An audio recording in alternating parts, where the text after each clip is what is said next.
Порадовало, что заседания военно-исторического клуба «Звезда» привлекают к себе все большее внимание. Последнее из них, состоявшееся в среду 20 марта, прошло при участии школьников, учителей истории, краеведов и музейных работников.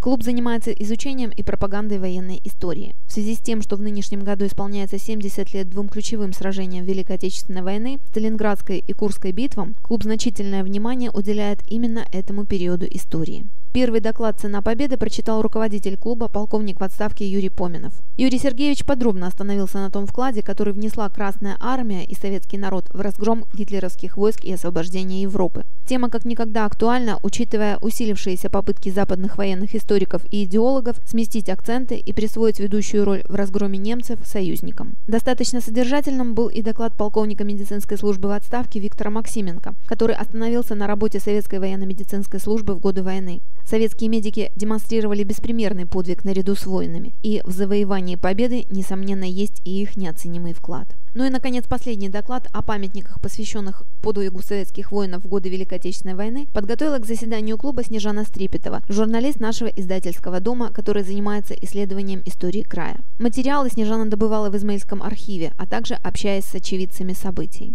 История создания и установки каждого из этих памятников, безусловно, интересна и заслуживает внимания, ведь за этим стоят живые страницы истории всего края. Отзывы слушателей о заседании клуба были положительными. Остается пожелать нашим школам активнее участвовать в них, ведь подобная информация играет не только развивающую, но и воспитательную роль для старшеклассников. Наталья Михайлова, веб-студия «Курьер».